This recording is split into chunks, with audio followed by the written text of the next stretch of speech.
Shalom semuanya, senang kembali bersama saudara dalam program Deep Talk with Pase, Tadarusan Alkitab. Pada malam hari ini kita akan melanjutkan Tadarusan Alkitab kita dari 2 Korintus, dan malam hari ini kita akan coba membaca pasal yang ke-9. Dan sebelum kita masuk, kita satukan hati kita doa. Bapak, terima kasih buat malam hari ini. Kami boleh kembali dalam Tadarusan Alkitab kami, dan berikan hikmat-Mu kepada kami semua, sehingga ayat-ayat yang kami baca menjadi jelas, menjadi terang, dan kami semakin memahami tentang Tuhan. Dan jangan satupun kami yang Kau lalui, berkati kami masing-masing. Haleluya. Amin. Sudah siapkan Alkitab kita masing-masing ya. Kita akan coba membuka 2 Korintus pasal yang ke-9.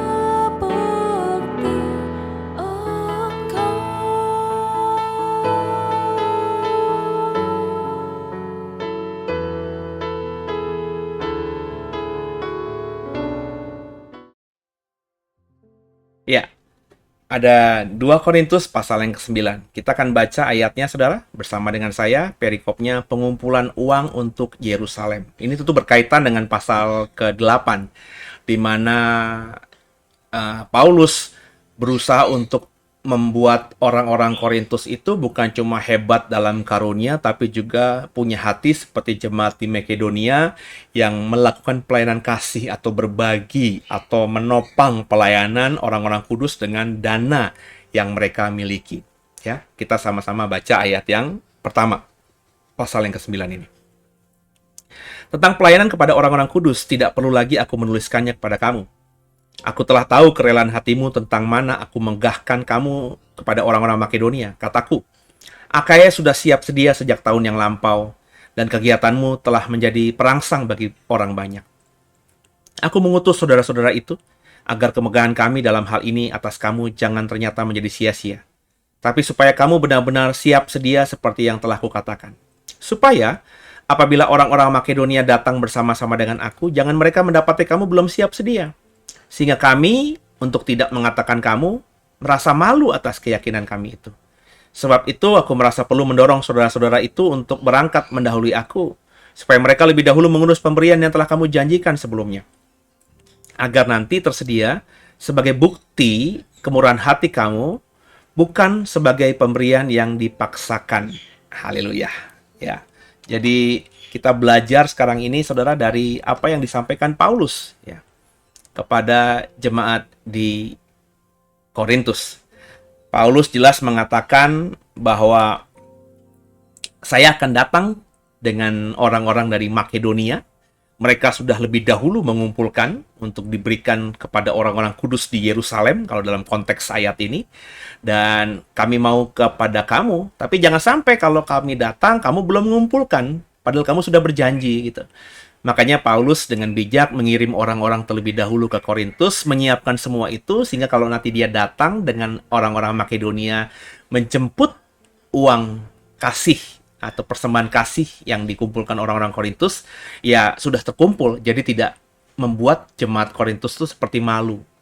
Ya, baru nanti uang itu dibawa bersama-sama menuju ke Yerusalem untuk dipersembahkan kepada orang-orang kudus di sana. Karena pada zamannya surat Korintus ini ditulis oleh Paulus, Yerusalem masih ada orang-orang kudus yang tinggal di sana. Ya.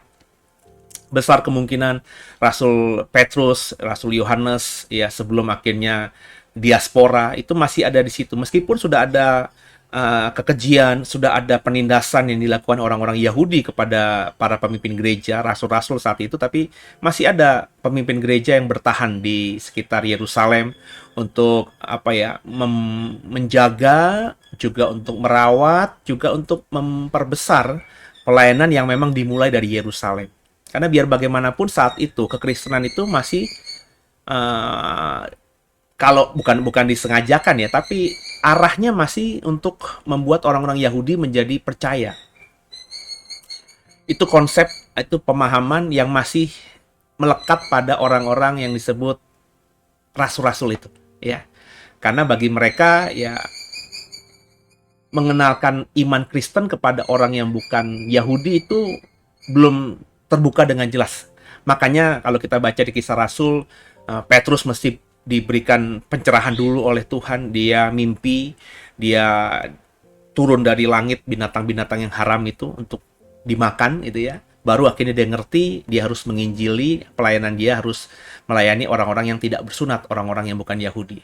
Jadi ada proses panjang, saudara, sampai akhirnya kekristenan itu memang target operasinya bukan saja menginjil orang-orang Yahudi, tapi juga menginjil orang-orang lain yang bukan Yahudi. Dan dalam konteks Paulus ketika nulis surat Korintus ini, meskipun mungkin Paulus sudah melayani orang-orang rasul bagi orang-orang yang tidak bersunat, tapi dia masih menghormati dan dia mengajarkan juga murid-muridnya untuk menghormati orang-orang kudus, rasul-rasul yang masih bertahan di Yerusalem dengan pelayanan mereka, karena biar bagaimanapun mereka adalah soko guru gereja.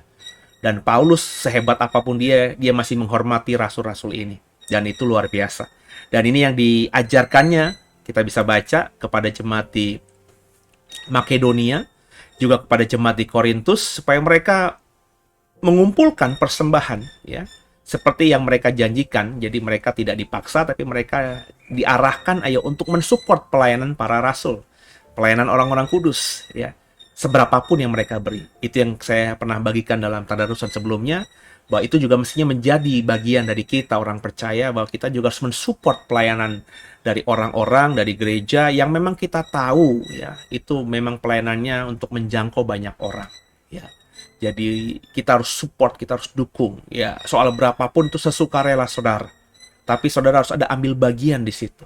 Jangan jadi orang Kristen yang apatis. Pak, saya tapi belum orang mampu, Pak. Loh saudara, dengan apa yang ada? Ya, janda miskin itu hanya mempersembahkan beberapa uangnya, ya, yang tidak seberapa itu. Tapi dia berikan. Jadi bukan masalah nominal, tapi masalah karakter ya, masalah jati diri, di mana sebagai orang Kristen memang kita harus mensupport pelayanan gereja kita paling tidak. Kalau kita tahu gereja kita memang on the track, jadi gereja yang bukan membesarkan dirinya, mengenyangkan dirinya, tapi juga gereja yang benar-benar melayani dengan sungguh. Harus disupport saudara ya. Saya mengajarkan kepada saudara seperti ini ya. Kalau kau punya gereja dan kau tertanam di sebuah gereja yang memang kau tahu hati gembalamu, hati para pendetamu itu melayani, support mereka, dukung mereka ya, lewat dana yang memang lebih yang Tuhan percayakan kepada saudara hari-hari ini ya. Jadi ini yang dijelaskan oleh Paulus, ini yang diajarkan oleh Paulus, dan dia bahkan mengkondisikan ini. Paling tidak dari ayat-ayat ini kita tahu dia mengkondisikan itu terjadi atas orang-orang Kristen di Makedonia dan orang-orang Kristen di Korintus. Kita lanjutkan ayat yang ke-6. Perikopnya, memberi dengan sukacita membawa berkat. Sama-sama saya ayat 6. Camkanlah ini. Orang yang menabur sedikit akan menuai sedikit juga, dan orang yang menabur banyak akan menuai banyak juga. Hendaklah masing-masing memberi menurut kerelaan hatinya, jangan dengan sedih hati atau karena paksaan, sebab Allah mengasihi orang yang memberi dengan sukacita. Dan Allah sanggup melimpahkan segala kasih karunia kepada kamu, supaya kamu senantiasa berkecukupan di dalam segala sesuatu dan malah berlebihan di dalam pelbagai kebajikan. Seperti ada tertulis, ia membagi-bagikan, ia memberikan kepada orang miskin kebenarannya tetap untuk selamanya. Ia yang menyediakan benih bagi penabur dan roti untuk dimakan. Ia juga yang akan menyediakan benih bagi kamu dan melipat gandakannya dan menumbuhkan buah-buah kebenaranmu. Kamu akan diperkaya dalam segala macam kemurahan hati, yang membangkitkan syukur kepada Allah oleh karena kami. Sebab pelayanan kasih yang berisi pemberian ini bukan hanya mencukupkan keperluan-keperluan orang-orang kudus, tapi juga melimpahkan ucapan syukur kepada Allah. Dan oleh sebab kamu telah tahan uji dalam pelayanan itu, mereka memuliakan Allah karena ketaatan kamu dalam pengakuan akan Injil Kristus dan akan kemurahan hatimu dalam membagikan segala sesuatu kepada mereka dan dengan semua orang. Sedangkan di dalam doa mereka, mereka juga merindukan kamu oleh karena kasih karunia Allah yang melimpah atas kamu. Syukur kepada Allah karena karunia-Nya yang tak terkatakan itu. Saudara, kembali lagi ya, saya kebetulan dalam tadarusannya lagi ngebahas ini. Bahwa saudara tuh harus menjadi orang Kristen yang memahami prinsip kebenaran firman Tuhan soal menabur. Ya. Jadi, kalau kau menabur sedikit, kau akan menuai sedikit. Kalau kau menabur banyak, kau akan menuai banyak. Itu prinsipnya. Jadi kalau kau memang menabur dengan hatimu, dengan sesukacitamu, dengan kerelaan hatimu, berapapun nominalnya itu nanti akan kita tuai. Tidak akan hilang begitu saja. Ini hukum Allah. Jadi kita belajar saat ini untuk hidup dalam hukum ekonomi Allah gitu. Ya. Jadi belajarlah menabur dengan sukacita, dengan sukarela. Jangan hitung-hitungan kepada Tuhan. Menaburlah dengan sukacita. Sekali lagi tentu kita juga harus bijaksana menabur di mana. Jangan kita menabur kepada orang yang jelas-jelas menggunakan uang taburan kita untuk hal-hal yang duniawi. Itu nggak akan menjadi berkat juga bagi orang tersebut. Jadi sekali lagi, kalau itu memang kita mau bicara soal gereja, kau perhatikan gerejamu. Pelayanannya bagaimana? Ada nggak pelayanan misinya? Ya, melayani orang miskin, melayani orang-orang yang sedang dipenjara, melayani orang-orang yang sedang susah. Coba perhatikan gerejamu, apakah terus melakukan penginjilan? Ya, adakah penginjilan yang dilakukannya? Kalau gerejamu hanya ketemu seminggu sekali, ya, terus nggak ada aktivitas apa-apa lainnya, nggak ada aksi pelayanan penginjilan lainnya, apalagi kalau gembalamu kau lihat ya sering jalan-jalan ke mall gitu ya, sering makan di restoran yang paling enak, terus juga hidupnya sering liburan kemana-mana, ya ini juga harus diperhitungkan saudara ya. Jadi apakah tepat kita menabur di situ? Ya, jadi sekali lagi cerdik seperti ular, tulus seperti merpati itu penting. Itu kaidah-kaidah yang memang Tuhan sudah taruhkan dan mestinya menjadi karakter dari seorang Kristen. Jadi bukan masalah kita harus berhati-hati menabur di mana, tapi penting prinsipnya untuk menabur, ikut ambil bagian. Ya, jangan hitung-hitungan. Ya. Jadi kalau nggak hitung-hitungan berarti juga ketika kita menabur ya dengan sukarela aja.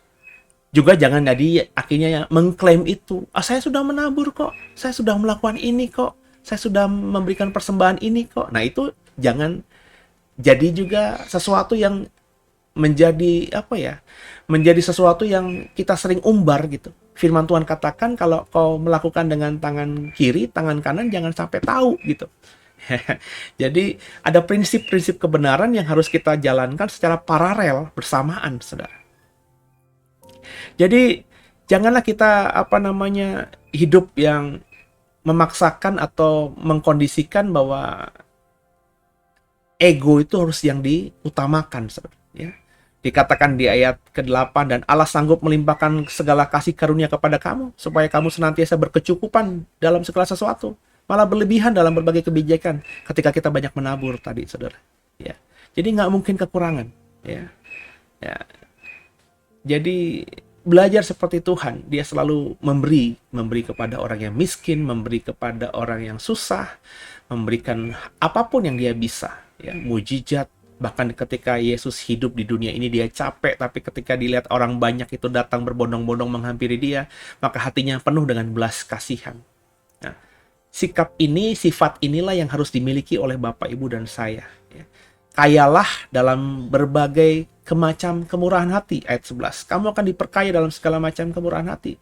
Kita harus kaya dalam segala hal itu, dalam kemurahan hati itu. Kita harus kaya dalam ucapan syukur itu, ya. Maka berlomba-lombalah beri yang terbaik kepada Tuhan. Ya. Dalam pelayanan kasih, Pemberian ini bukan hanya mencukupkan orang-orang. Kalau kau menabur buat gerejamu, bukan saja untuk mencukupkan orang-orang yang bekerja di gerejamu semata-mata, tapi juga merupakan bagian dari ekspresi saudara mengucap syukur kepada Tuhan. Itu makanya saya bilang, saudara ngakunya umat Tuhan, bersyukur karena kemurahan hati Tuhan, tapi ketika kita memberikan persembahan, kita hitung-hitungan, kita taker, maka bagi saya, saudara bukanlah orang yang mengucap syukur dengan tulus kepada Tuhan. Sebab kalau saudara sadar siapa saudara, dan hari ini kau sadar kau ada karena Tuhan, maka mestinya kau tidak akan hitung-hitungan dalam memberikan taburan saudara kepada Tuhan sebagai ucapan syukurmu. Ya. Jadi seringkali banyak orang itu membacanya dengan bagaimana gitu, ya. Dengan tidak balance begitu. Ya, saya mengajak kita untuk sama-sama belajar untuk memahami kebenaran, saudara. Dan kita harus terus juga melakukan hal ini. Karena saya percaya ketika ada hamba Tuhan, ada seseorang diberkati oleh saudara, orang itu pasti akan bersyukur kepada Tuhan. Meskipun dia tidak tahu siapa yang menolongnya, dia pasti akan berdoa kepada Tuhan agar yang menolongnya itu diberkati. Jadi banyaklah memberi ketika kau memang mampu, ketika kau memang berada.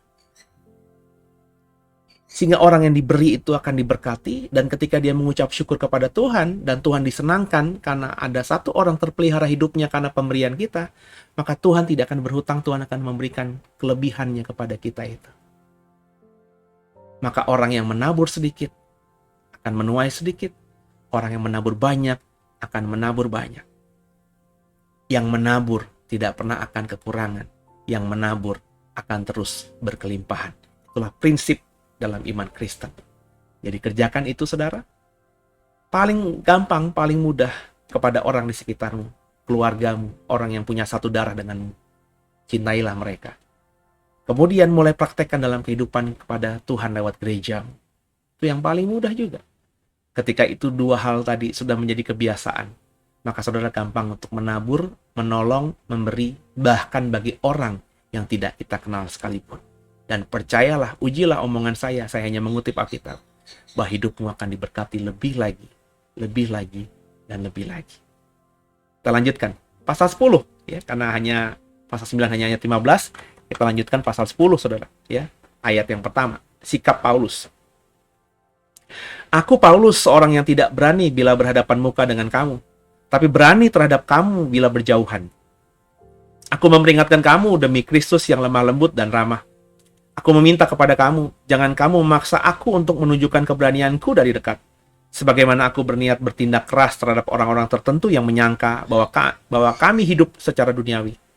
Memang kami masih hidup di dunia, tapi kami tidak berjuang secara duniawi. Karena senjata kami dalam perjuangan bukanlah senjata duniawi, melainkan senjata yang diperlengkapi dengan kuasa Allah, yang sanggup untuk meruntuhkan benteng-benteng. Kami mematahkan setiap siasat orang dan merubuhkan setiap kubu yang dibangun oleh keangkuhan manusia untuk menentang pengenalan akan Allah. Kami menawan segala pikiran dan menaklukkannya kepada Kristus. Dan kami siap sedia juga untuk menghukum setiap kedurhakaan, bila ketaatan kamu telah menjadi sempurna. Tengoklah yang nyata di depan mata kamu. Kalau ada seorang benar-benar yakin bahwa ia adalah milik Kristus, hendaklah ia berpikir dalam hatinya bahwa kami juga adalah milik Kristus sama seperti dia. Bahkan, jikalau aku agak berlebih-lebihan bermegah atas kuasa yang dikaruniakan Tuhan kepada kami untuk membangun dan bukan untuk menuntukkan kamu, maka dalam hal itu aku tidak akan mendapat malu. Tapi aku tidak mau kelihatan seolah-olah aku menakut-nakuti kamu dengan surat-suratku. Sebab, kata orang, surat-suratnya memang tegas dan keras, tapi bila berhadapan muka, sikapnya lemah dan perkataan-perkataannya tidak berarti. Tapi hendaklah orang-orang yang berkata demikian menginsafi bahwa tindakan kami bila berhadapan muka sama seperti perkataan kami dalam surat-surat kami bila tidak berhadapan muka.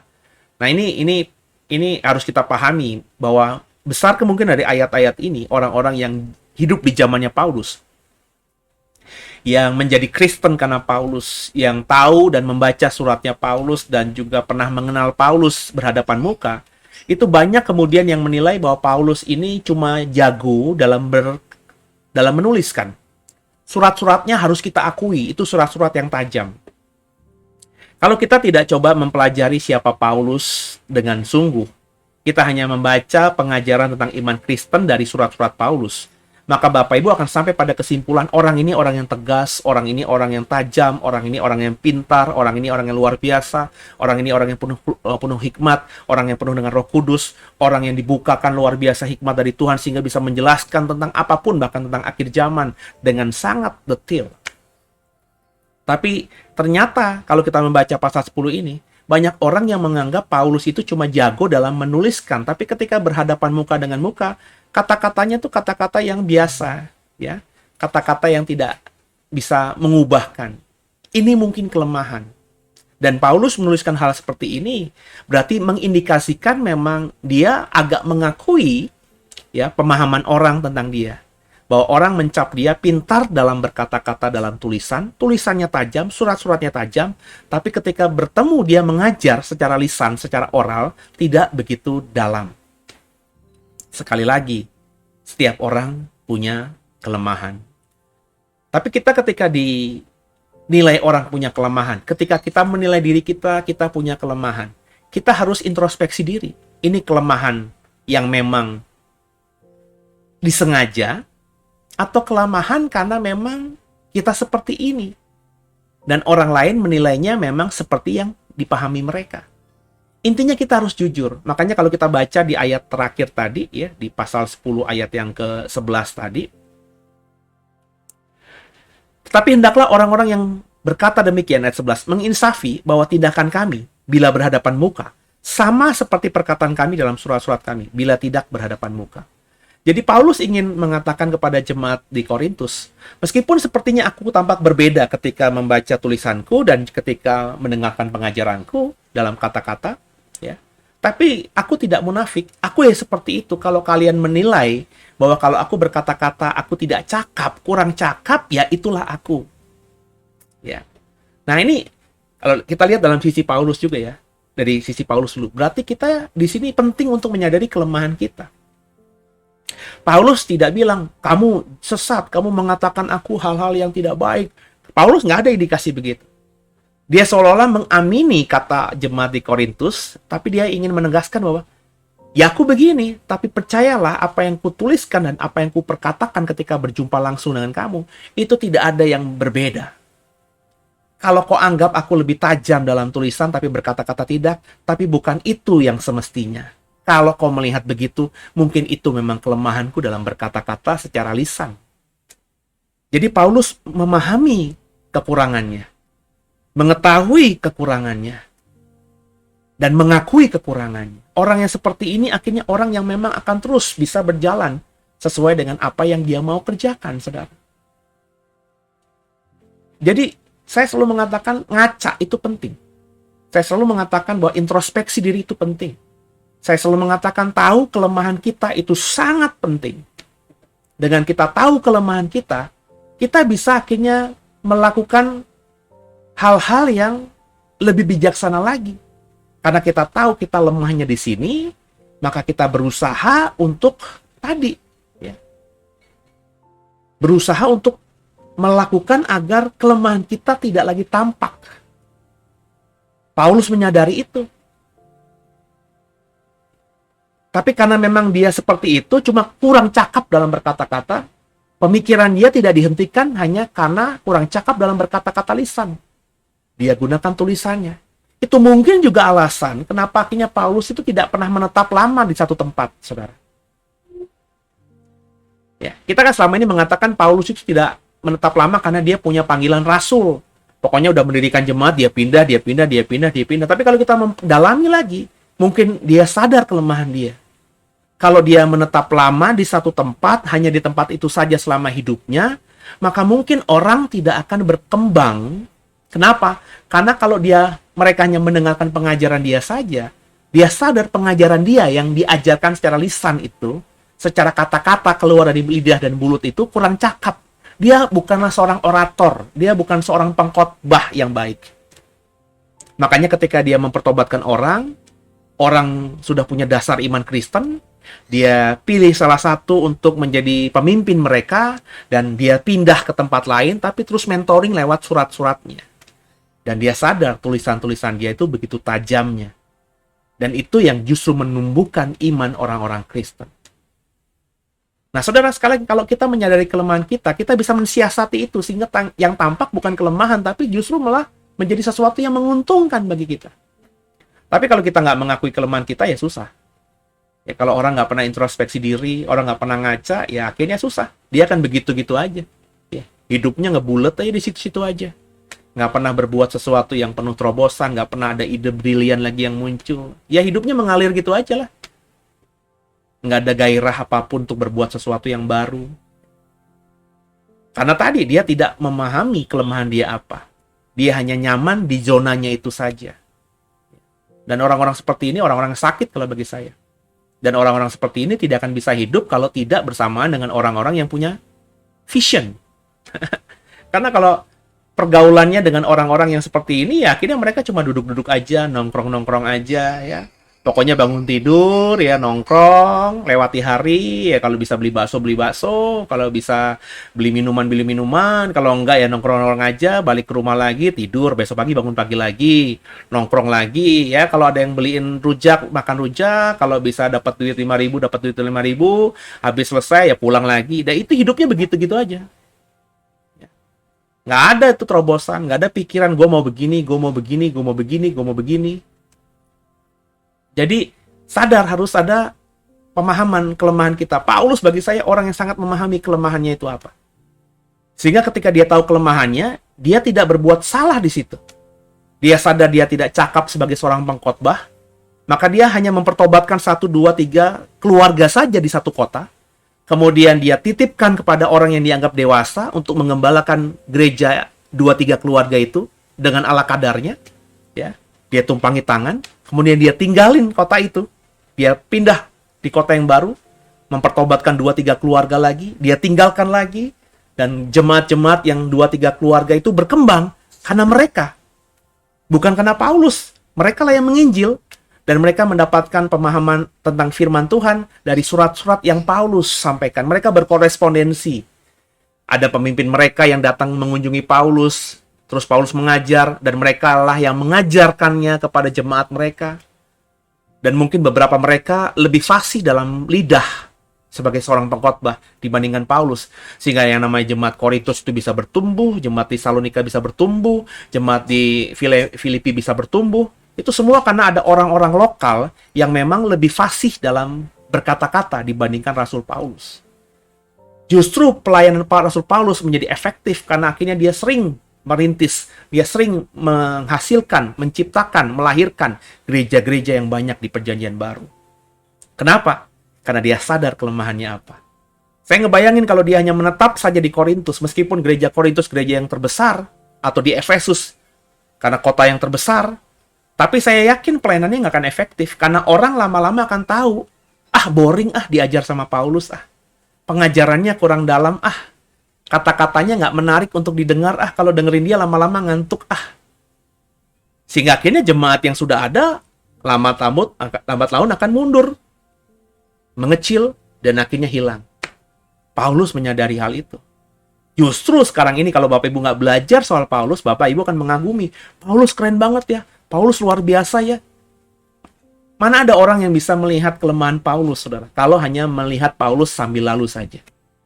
Bahkan ada yang mengatakan Paulus itu lebih luar biasa dari Rasul Petrus dan rasul-rasul Tuhan lainnya. Padahal kalau mau jujur, Paulus memang tampak lebih superior daripada rasul-rasul yang lain, karena dia sadar dia punya kelemahan yang sangat signifikan. Bapak Ibu paham nggak? Ketika dia masih muda, sebagai seorang rabi, sebagai seorang farisi, sebagai seorang murid Gamaliel, dia lebih sukanya apa? Memimpin perang. Bukan sebagai rabi yang mengajar di mana? Di sinagog, di bait Allah. Kan dialah yang mendapatkan surat perintah dari imam besar untuk menangkapi orang-orang yang mengikuti jalan lurus. Membunuh bahkan orang-orang Kristen di gereja mula-mula itu. Karena memang Paulus sadar memang dia tidak cakap dalam berkata-kata lisan begitu. Sebagai seorang rabi, murid Gamaliel, orang Farisi, masakan jadi pemimpin yang menangkapi dan membunuhi musuh-musuh orang Farisi. Kayaknya nggak masuk akal, saudara. Tapi itulah yang dilakukan oleh Paulus. Kenapa? Karena dia menyadari kelemahannya.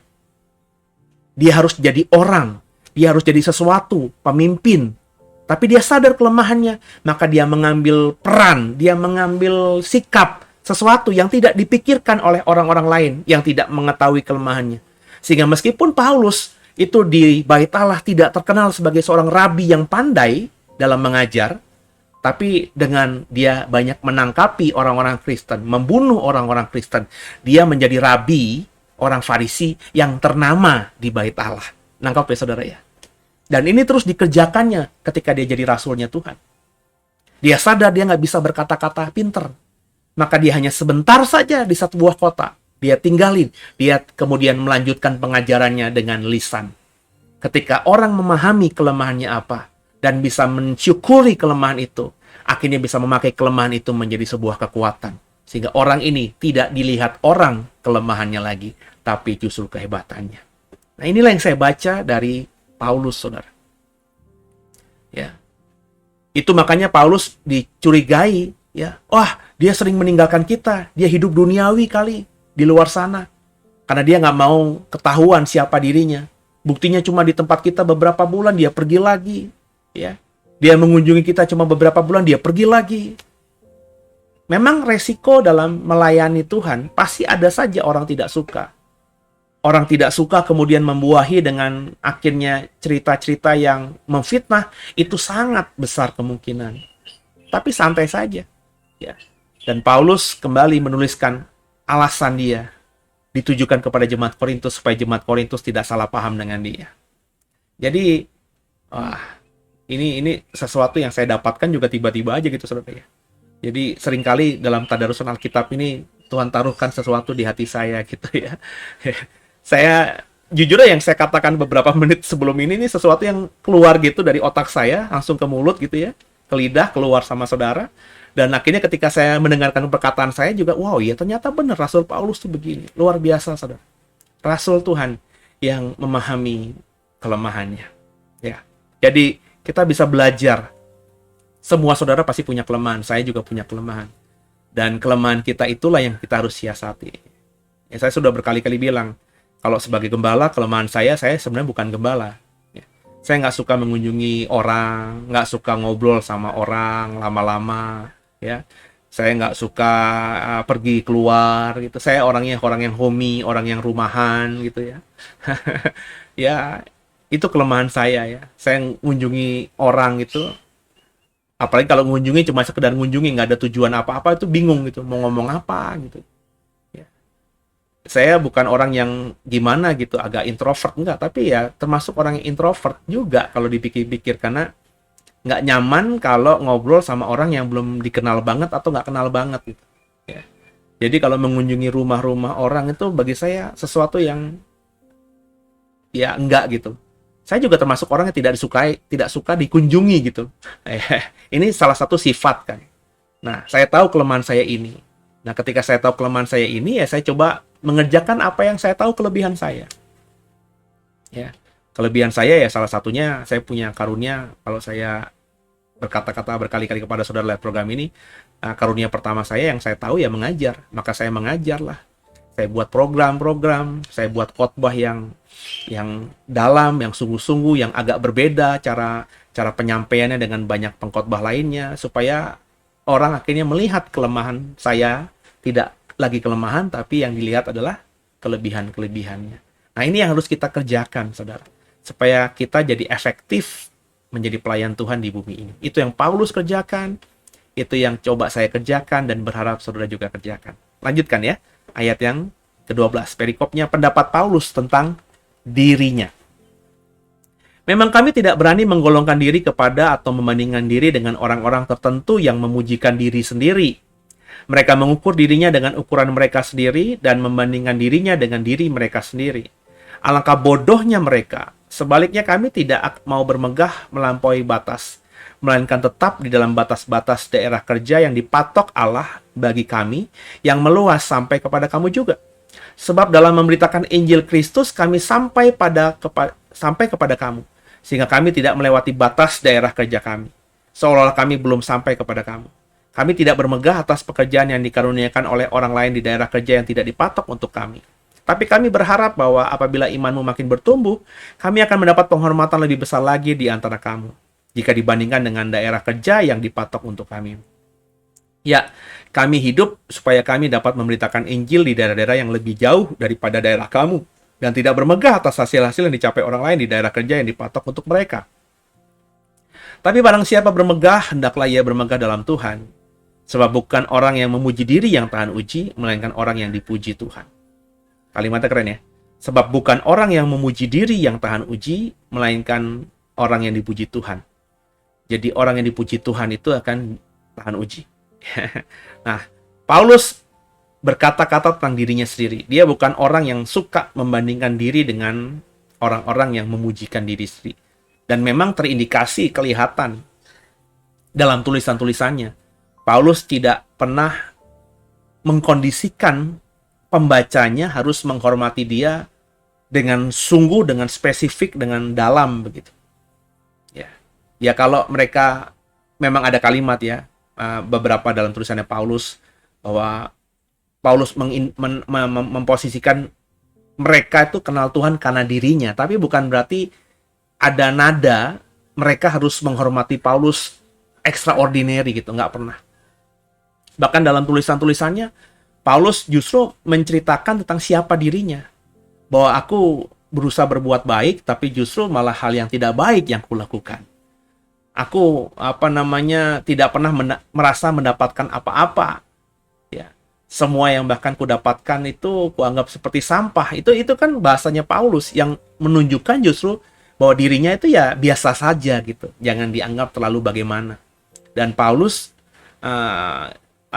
memang kalau saya baca ya, yang saya baca dari tulisan-tulisan dia, tidak terlihat ingin menyombongkan dirinya lewat tulisan-tulisannya itu.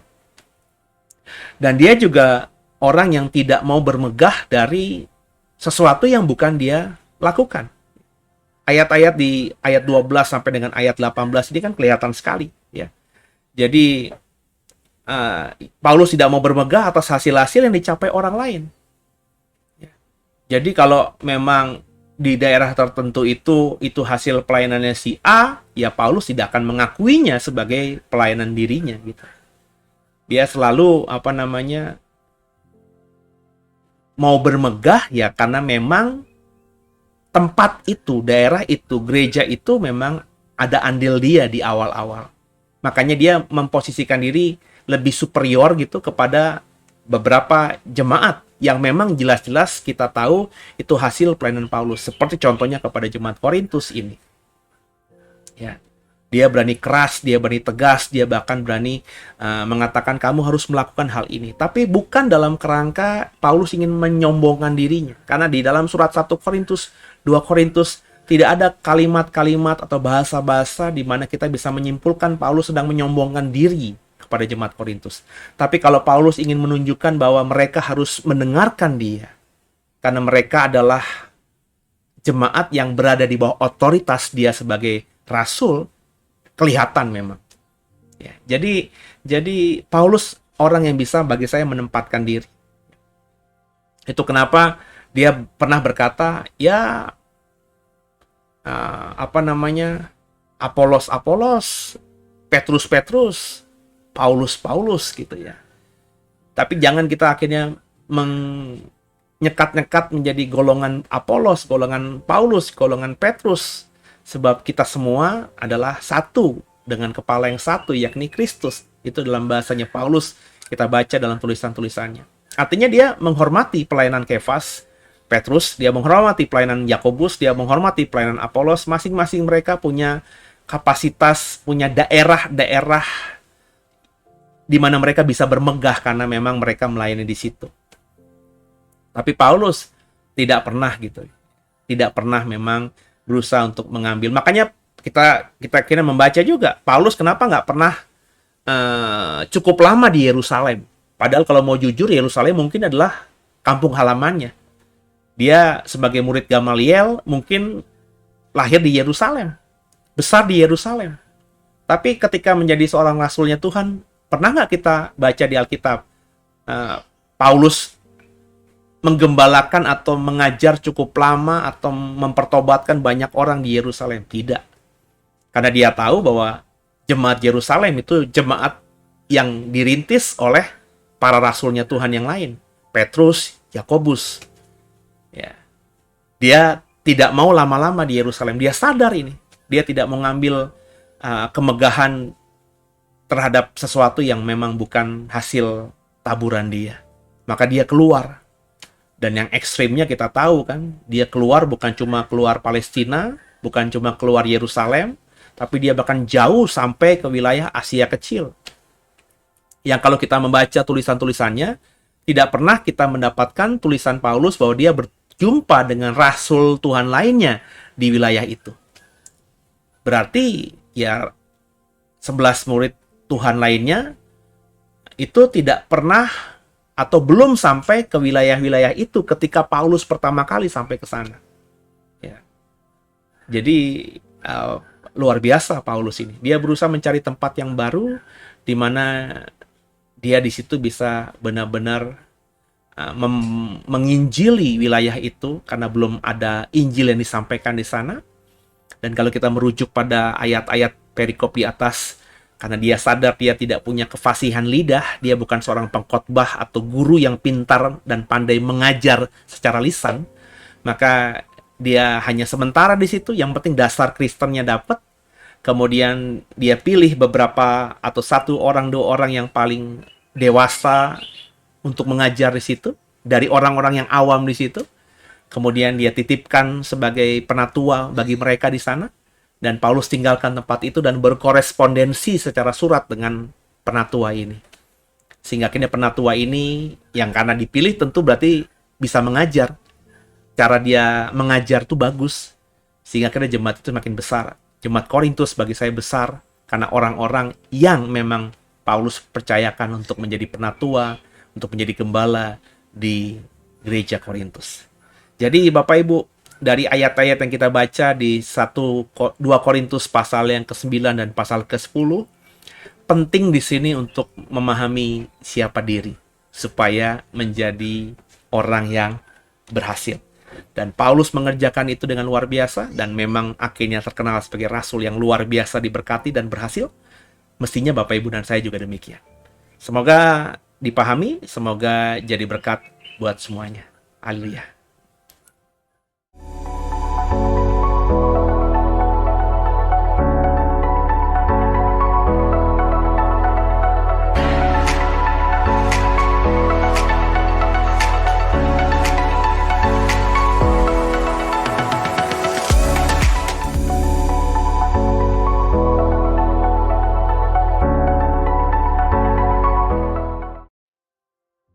Ya, kita akan akhiri Deep Talk with Pase pada malam hari ini. Terima kasih buat kebersamaannya. Semoga saudara juga mendapatkan hikmat yang sama dengan yang saya dapatkan. Kalau saudara mendapatkan sesuatu yang baru, yang berbeda, boleh loh dibagikan ke saya dalam kolom deskripsi ya, atau dalam kolom komentar, supaya apa yang kau dapatkan bisa juga memberkati saya. Kita saling memberkati dalam pemahaman yang baru tentang 2 Korintus 9 dan 10 tadi. Dan intinya, pesan saya, kenali saudara, kenali dirimu sendiri. Tahu mana kelebihan yang baik dari yang kau miliki, tahu juga kelemahan dari yang ada dalam dirimu. Dan kemudian coba siasati semua tadi, sehingga nantinya kita bisa efektif memaksimalkan kelebihan kita, dan akhirnya kelemahan kita pun juga bisa kita tutupi dengan kelebihan yang semakin efektif kita pertajam tadi. Seperti Paulus, akhirnya menjadi orang yang dikenal luar biasa. Saya berani yakin kalau Bapak Ibu tidak mendalami Paulus, Bapak Ibu akan bilang, rasul ini rasul yang keren. Rasul yang sempurna. Padahal, kalau kita mau belajar, kalau kau paling tidak sudah mengikuti tadarusan tadi, kau mengetahui Paulus itu punya kelemahan. Tapi kelemahannya dia disadari oleh Paulus. Sehingga akhirnya dia bisa siasati dengan sesuatu yang luar biasa. Semoga jadi berkat, dan ada flyer di bagian terakhir tadi. Kalau Bapak Ibu ada berkat, mau bersama saya di sekitar September untuk trip di Israel, Explore Israel. Saya mengundang saudara untuk menghubungi nomor yang ada tadi ya, dan mendaftarkan diri saudara, dan kita akan explore ke sana, ke tempat-tempat yang biasa dikunjungi dan juga ada beberapa tempat yang tidak biasa dikunjungi ya. Kita akan ke Hebron kalau Tuhan izinkan, kita akan juga ke Masada ya kalau Tuhan izinkan. Itu dua tempat yang nggak mungkin dikunjungi kalau saudara ikut trip biasa ya, karena cukup jauh dari Yerusalem dan membutuhkan waktu yang cukup panjang untuk bisa sampai ke sana pulang pergi. Semoga kita bisa bersama dan kita bisa belajar di sana bersama-sama. Kita tundukkan kepala, kita doa. Makasih Tuhan buat malam hari ini. Kami belajar banyak dari Paulus di 2 Korintus 9 dan 10. Dan kami mohon agar Tuhan tolong kami, bukan cuma cakap jadi pendengar, tapi cakap jadi pelaku firman. Ampuni salah dosa kami. Yesus Kristus adalah Tuhan Juru Selamat kami yang hidup. Dan ke dalam tangan-Mu lah kami serahkan tubuh, jiwa, dan roh kami. Haleluya. Amin. Selamat malam, sampai kejumpa di program malam esok di Living in Wisdom. Semoga masing-masing kita semakin bertumbuh dalam Tuhan. Dan kalau kau mendukung program ini, boleh di like, boleh di share program ini kepada yang lainnya. Subscribe jangan lupa. Dan kalau kau mendukung lebih lagi, saya berharap bahwa dalam doa program ini, dalam doa pribadimu, 1 detik, 2 detik. Dan juga kalau kau ada berkat Tuhan, bisa mendukung lewat dana, silahkan ditabur lewat nomor rekening yang tersedia, nomor rekening pelayanan The Warriors Digital Ministry, dan semuanya akan dipakai, digunakan untuk membuat program ini semakin efektif dan akhirnya bisa lebih menjangkau banyak orang di luar sana. Tuhan Yesus memberkati semuanya. Selamat malam, selamat istirahat, dan God bless you all. Haleluya.